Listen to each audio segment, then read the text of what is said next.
My name is Dewey Bad Warrior, and I belong to Shaimarusu tribe, Itazip Cho Nikoju. And I was in Vietnam, uh, 69, 70, and 71, and I came back uh,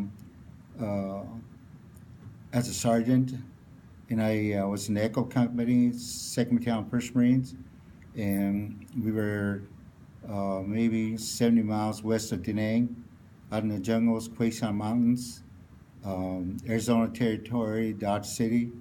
Maybe a lot of Marine Corps personnel can remember those areas. That's where I was. And I kind of want to talk about how um, I became a Kichita.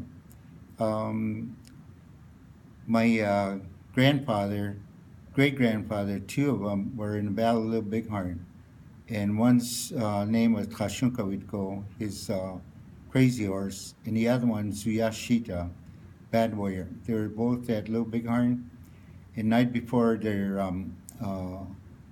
battle, they came to Grandpa Alcad. He was a keeper of pipe for blessings, and that's where my grandma met Zuyashita.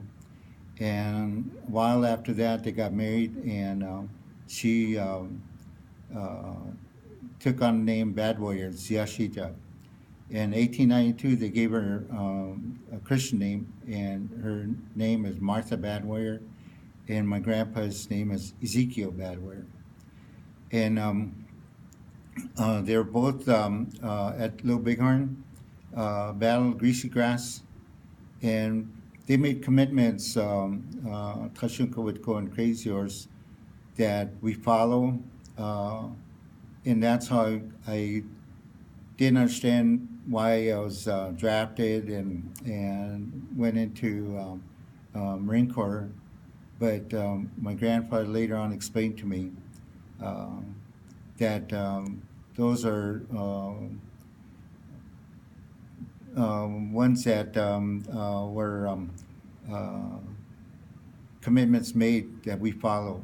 And today, um, I have a daughter that was just now retired after 26 years, and she was in Iraq and Afghanistan a couple of times, and Desert Storm.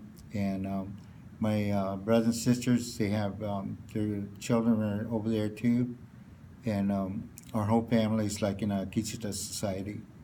Um, there's a lot of times that people ask me to talk about the war itself, but it's very hard from what I went through, losing a lot of buddies in combat, in the firefights and all that.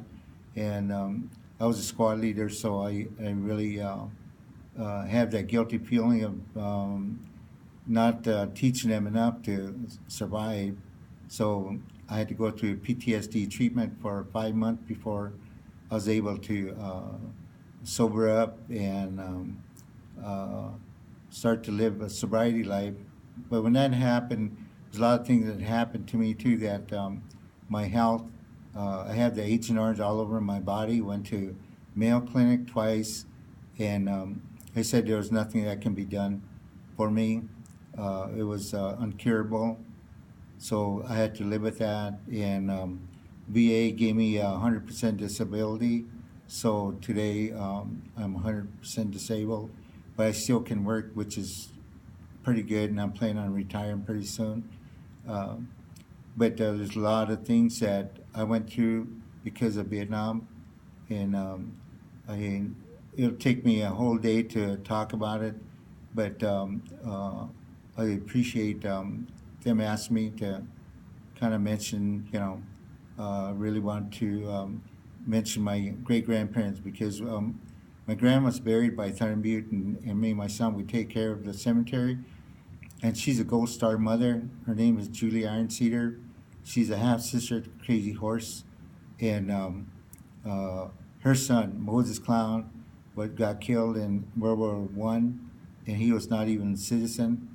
So we take care of their cemeteries out there, and my grandma's buried out there too. So we take good care of the cemetery out there.